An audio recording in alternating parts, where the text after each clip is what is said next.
Hey, it's Andryanna here, and I'm so happy that you tuned in for this episode of the Juggle is Real podcast. Now, it is a replay, but I know you're going to want to listen again.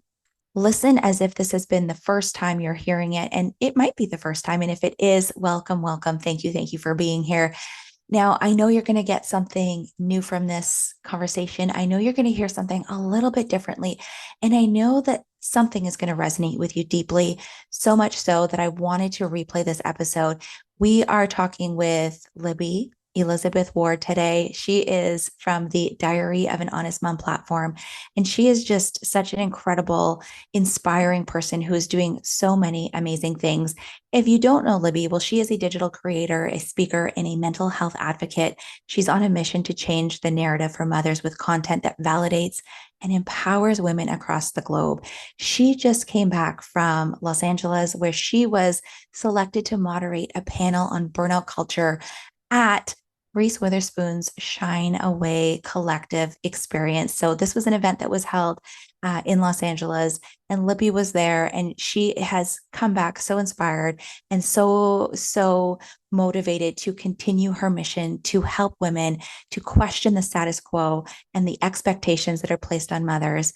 And I have some really good news for you. Not only am I sharing my conversation with Libby, but I'm also co-hosting an event that Libby is keynote speaker for, and it's happening in just a few weeks.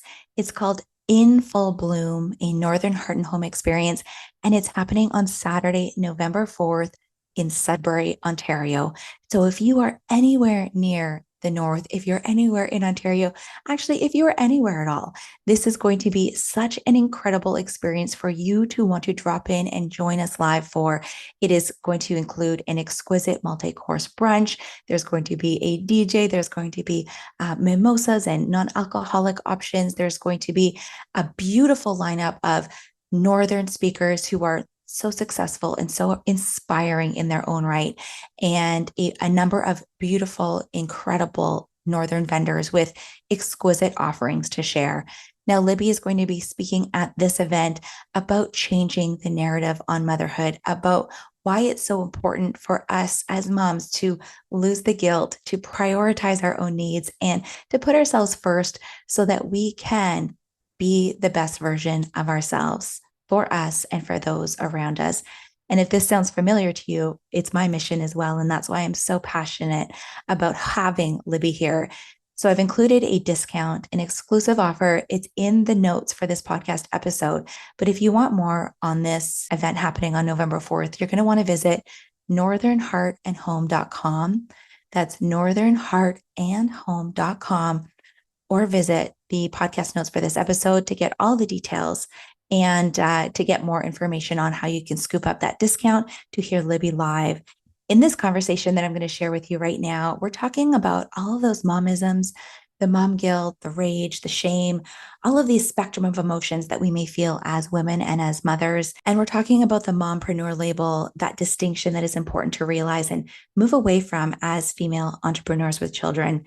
Libby's also sharing the number one item that we all need in our tool belts as we juggle it all. So if you're ready to be inspired and motivated, let's just dive in on this conversation with Libby Ward. Hey, I'm Andryanna Gonco, and this is the Juggle is Real podcast. As I share my ongoing journey from experiencing burnout to leading a more mindful and intentional life with better balance, I hope you feel seen, that you realize your worth, lighten your load, and prioritize your own needs. As we hear from leading experts and well-known faces in the wellness, entrepreneurship, education, and motherhood space, I hope you gain insights, proven practices, and learn actionable tools to help you enjoy the juggle of work, family, and everything in between with a little less stress and a lot more ease, joy, and fun. Most of all, I hope you find what you need to simplify, streamline, and supercharge your own journey of better balance and self-love. Are you with me? Let's get started.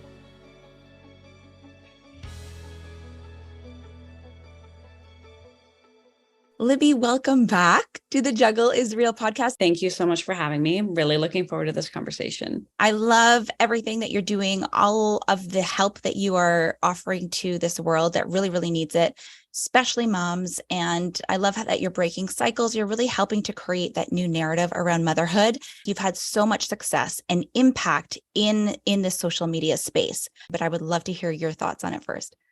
Well, thank you so much. That's so kind of you. When I think about where my life was at when I started sharing on TikTok, 3 years ago, and when I think about my life now, it has changed a lot.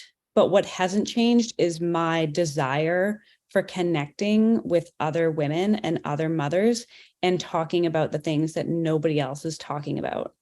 I spent a long time feeling really alone in my mental health struggles and the way I grew up and my motherhood struggles. And knowing that there was other women going through the same things that I was going through has not only been incredibly healing for me, but has helped other women. And I think it grew so quickly because we were all learning at the same time that we weren't alone. And I think that I have an ability to connect dots that not a lot of other people are able to connect. There's a lot of spaces on the internet where we only talk about trauma and the impact of our trauma on our personalities and our lives, or we only talk about mental health, or we only talk about how society affects us, or we only talk about our marriages. And the thing I've realized is that the reasons we struggle in motherhood and in life so much aren't because of one thing. It's not just because I have ADHD. It's not just because I need to work on my marriage. It's not just because of how my mom raised me.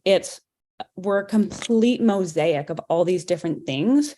And a lot of times we feel misunderstood when we get labeled as one thing, or when we label our problems as having one source or one root, when it's really so connected. And I think I have an ability to open people's eyes in either a funny way or a heartfelt way to recognize the many things that are impacting them and to validate them so they know they're not crazy, and to then actually help them grow. Yes. I started off by just making funny content, and I realized it's not it. It's not enough to just laugh about our problems. It's great and it's therapeutic, but that's not enough to enact change.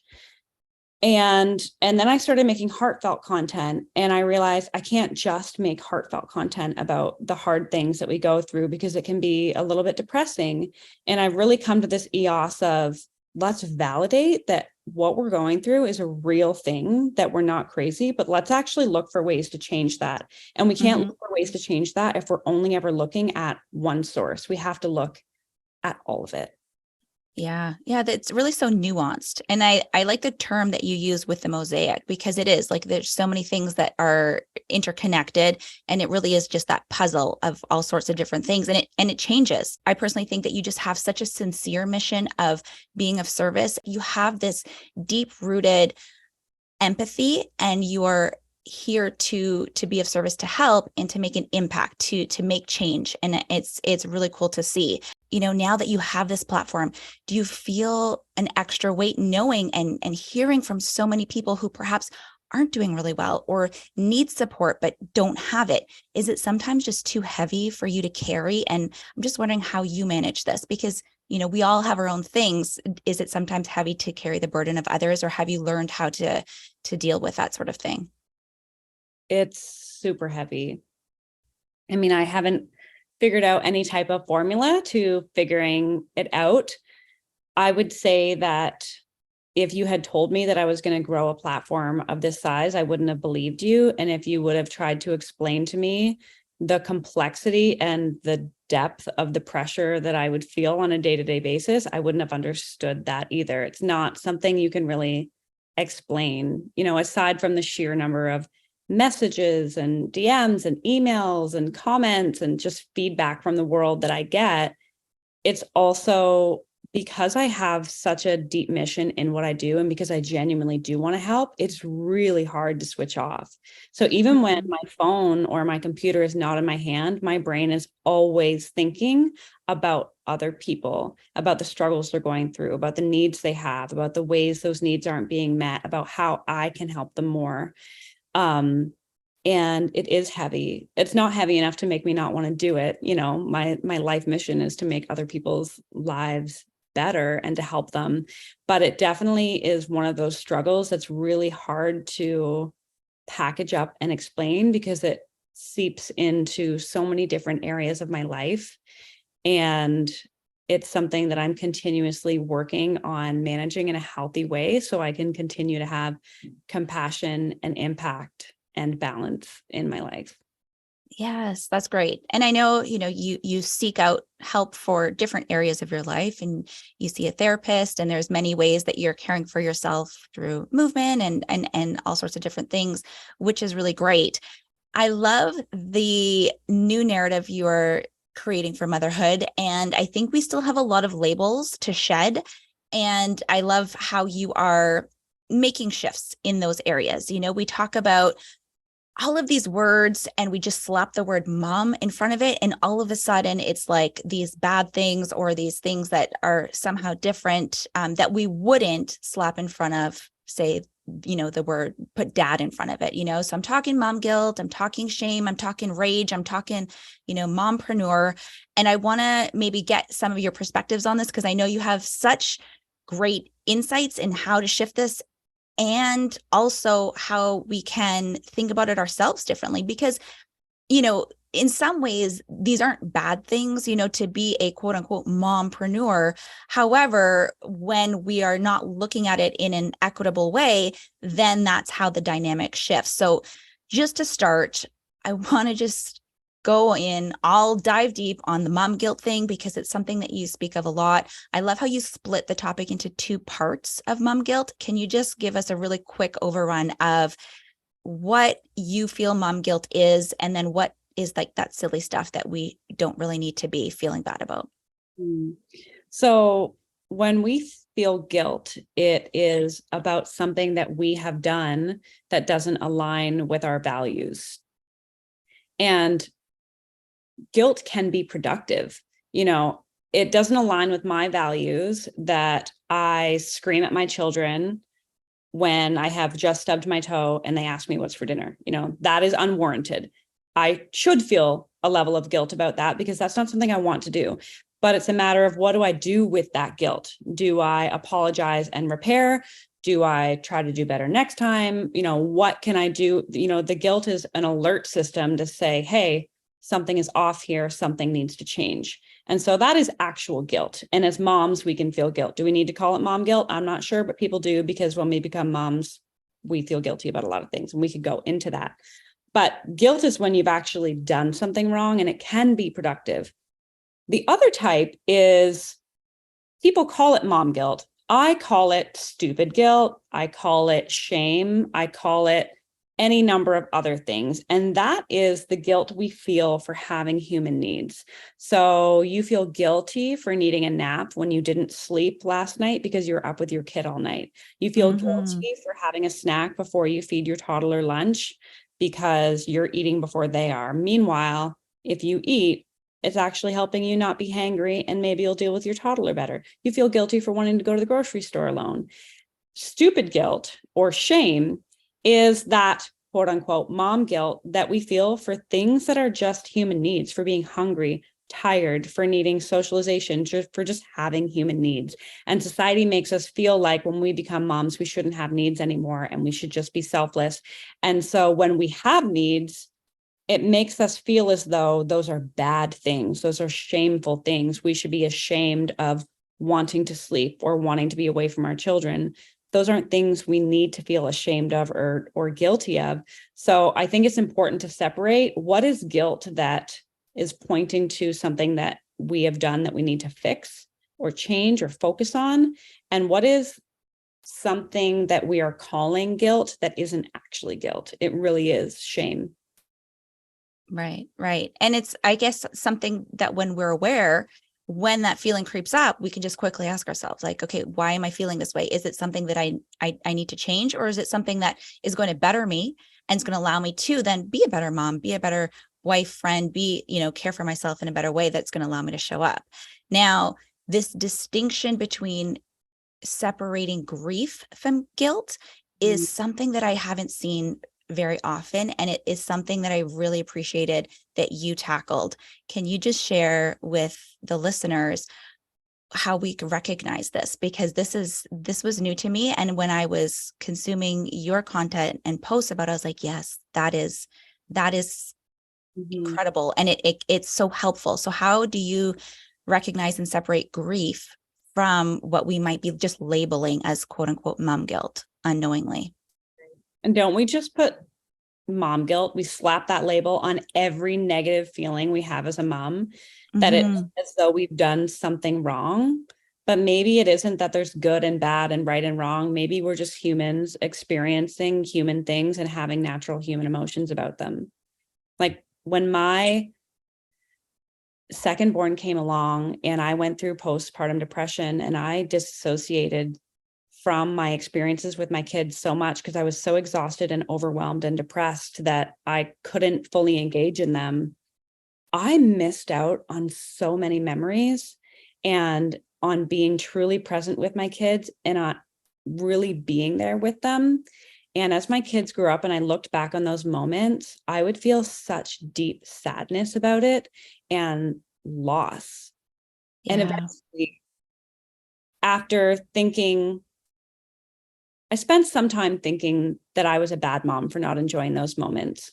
And I eventually realized that I wasn't a bad mom. I was going through a bad situation and it was hard on me. And I actually went through loss. And when I realized that it was a loss, I thought, wait a second, there's a word for the sad feelings we have about loss, and it's grief. I'm grieving my children's early years when I wasn't in a great place mentally. Or I'm grieving that, my husband works a non-typical job and that he's not there for a lot of our memories as a family. I don't need to feel guilty that I'm stretched to capacity and can't give them my everything. I need to grieve the fact that our life looks different than other families' lives and allow myself to feel sad and allow myself to feel the loss and acknowledge it. It doesn't mean that you sit in it and you just feel sorry for yourself, but in allowing myself to feel sad and allowing myself to notice those emotions and acknowledge that I actually had a loss. It wasn't that I did something wrong or that I was a bad mom, that I experienced loss. It gave me such peace. So when I talk to other moms about guilt and grief, I like to have them think about the thing they're feeling guilty for and the actions that they took or didn't take and the emotions they feel, naming the emotions for what they actually are. So what actually happened and what are you feeling about that? Did you do something that was bad or wrong or not in alignment with your value system? Or did you go through a loss? And maybe you went through a loss and it caused you to do something that wasn't in alignment with your value system. So let's say I'm overextended as a mom of a toddler and a baby, and I am going through a loss of, being able to enjoy those moments, but maybe also in those moments, because I'm overwhelmed, I'm yelling at my kids more. And maybe there is guilt that goes along with it. Those are also two separate things to realize. It doesn't have to be one or the other. You can grieve something and also say, I did some things I'm not proud of, and to give yourself grace or ask for forgiveness, or, there's different things we can do, but it's really important to say what part of it is guilt and what part of it is grief. And maybe it's actually just grief.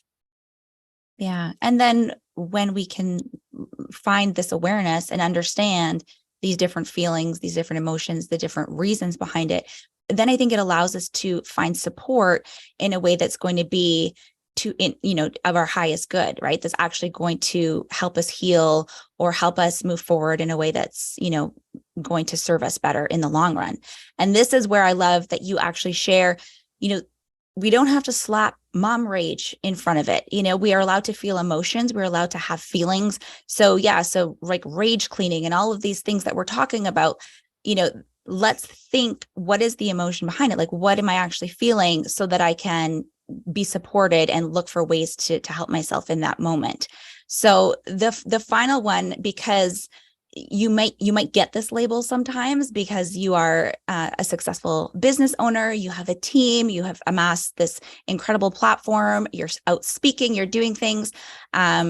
The mompreneur thing, your thoughts, how you've experienced it, having be a female who has children and runs a business. I guess that means you're a mompreneur, but what are your thoughts on the umbrella term? Do you have advice for those who are listening, who are also juggling motherhood in their careers, maybe with or without the label? I would just love to know your thoughts. I can't handle it. I mean, I try to be nice, of course, when I talk about it, but whenever I hear the word mompreneur, it's like nails on a chalkboard, because I think it just takes away from what you're actually doing. As women, as mothers, we are incredibly capable and strong, Yes. and we can do so much, and we do so much. And yet, mompreneur seems like it sits under the pyramid of entrepreneur. If you're an entrepreneur, you're up here at the top doing XYZ. Mompreneur is like a subversion of that, which makes absolutely no sense, because if you're a mom and you're running a business, you are like carrying all the things, doing all the things, using all your skills. And this label, I feel like it takes away from what we actually do. And I don't see anyone saying dadpreneur. I don't see anyone attaching dad to the beginning of a label. And I don't think that we need it there. I think that we can just say that we're entrepreneurs. And I just hope that, if there's any women listening to this who have called themselves a mompreneur, I don't want you to feel judged. I think that it has been used in an empowering way to say, I'm a mom and I'm running a business, so I'm a mompreneur and I should be proud. And I get that. You should be so proud of yourself for doing what you do. But I think that by calling ourselves mompreneurs, or by calling other women mompreneurs, it almost takes away from what they're doing, because it's like, you're not quite an entrepreneur, but you absolutely are. And I don't think that we need to make what we are doing look like it is less. Meaning, as women, we often downplay what we do. People compliment us, we don't quite know how to take it. People highlight what we're doing, we kind of shy away. And I think that we should be able to be proud of what we do. And I don't think that we need a special label to do that. I think we can just own entrepreneur, because that's Agreed. Thank you for that. Now, as we're wrapping up, as we're closing things, I just would love some actionable takeaways from you. You are so helpful when it comes to providing insights and things that have helped you, and different supports from, other creators or modes of support that we can tap into. So just really quickly, like, regardless of budget or, the level of support someone might have, whether they have a village or not, what are some of those essentials that you think every mom should have in her tool belt? Self-awareness. Self-awareness is the number one thing that every person, especially every mom, needs. Self-awareness is what's going to help you to not compare yourself to other moms. It's going to help you notice what supports you have available to you that you can actually reach out to. It's going to help you be aware of the roadblocks you have, so that rather than feeling guilty or bad about not being able to do XYZ, you can just say, hey, this is not something that's available to me right now. It's not something I need to feel bad about. I just can't do it. So for example, I know that I don't have the village or support network that I wish that I had. And once I became aware of my own circumstances and stopped and was like, hey, wait a second, I don't have 4 grandparents that live around the corner that I can call on if I need something. rather than looking at my friend who does have that and saying, look how clean her house is. Look how nice her diaper bag is. Look at all these different things she's able to do. I should be able to do that.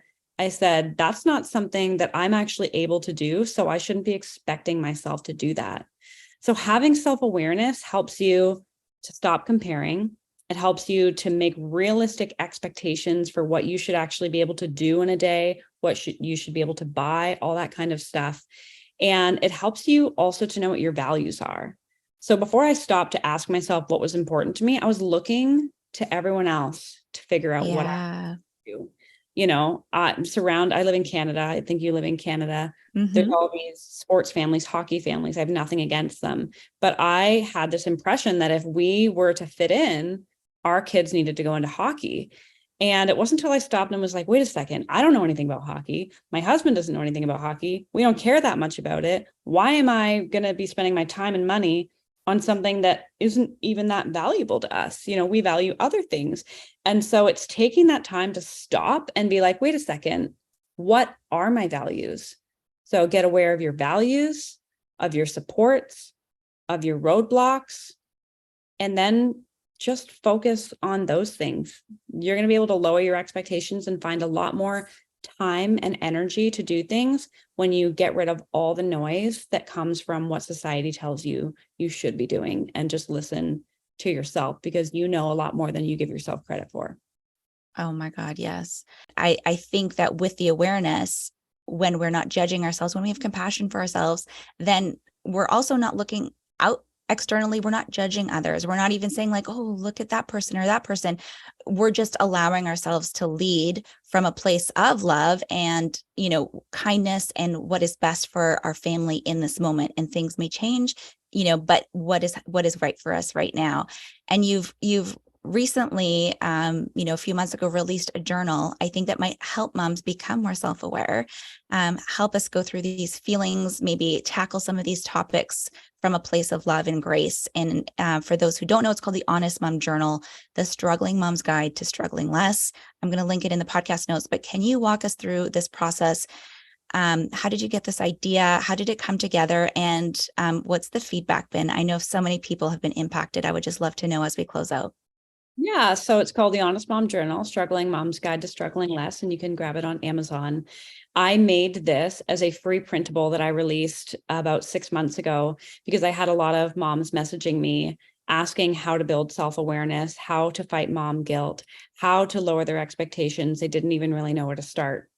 So I made a free printable. Within a week of releasing it, my email list had grown by 5,000 people who had downloaded this thing. And I had so many questions about it. People saying, hey, I would love it if this was actually in a book format. So I thought, I don't really know how to do that. And someone recommended Amazon. So I just got it printed on Amazon super quick because I wanted to get this tool into people's hands. And it is just blown up. Like over 5,000 people have purchased this journal. Got so many messages about it. And it's based around self-awareness, about getting honest with yourself about your circumstances. So it's a 5-minute guided journal, 5 minutes in the morning, 5 minutes at nighttime. I made it super short because I know that moms don't have time or attention span. And there's 5 small sections to fill out, some check boxes to help you set your intentions and your expectations for the day with a realistic to-do list and a place to get aware of your supports and your roadblocks. And then in the evening to look at places where you're proud of, the things that you feel good about, a good memory you had with your kids that day, and then to look at something that you're feeling guilty about and figure out what type of guilt it is and what you can actually do with it. So it's really meant to help you build self-compassion, to fight mom guilt, to lower your expectations, and just to become more self-aware in your day-to-day life so that you can struggle a little bit less. Ah, so beautiful. I love my morning routine. And I think, for so many of us, we can set an intention in the morning. The day goes by in a blur. Then we're exhausted at the end of the day. Maybe we feel like crap, maybe whatever it is, we numb ourselves out, we go to bed. But I love that it's quick snippet in the morning. We set our intention, we start in the right mind frame, and then we go about our day, and then we can celebrate, because I think there's so many things we often overlook, or moments that we kind of might glaze over, and we can just recognize that. And we're going to bed in a space of probably gratitude, of compassion, of love for ourselves.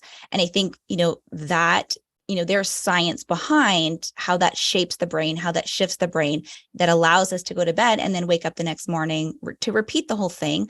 There's challenges, there's things, but I love that it's sort of like sandwiched in between in a quick and easy way. So thank you so much for that, Libby. Welcome. Thanks so much for having me today. I loved this conversation. I love hearing from Libby. I love being inspired by her every day in the content that she creates as I scroll my social media. And I hope that you got something from this. If you listened again, I hope you learned something new or you got that helpful reminder that you need in your life today. And if this episode did inspire you, did help you out, I would really appreciate if you could write me a quick review in Apple Podcasts and rate this episode and share it with one friend who could learn and be inspired as well. And don't forget that if you love Libby, if you love being inspired and being held by a collective of women who are going to celebrate you and help you reach that next level in your life, I'm co-hosting an event on November 4th in Sudbury called In Full Bloom. Libby is the keynote speaker at this event, and it includes an incredible lineup of Northern speakers, beautiful vendors, exquisite food pairings, DJ, lots of fun, and lots of inspiration. So definitely check out all the details. You can find an exclusive discount link in the notes for this podcast episode. I hope you can join me. And if you want, you can reach out with any questions that you might have.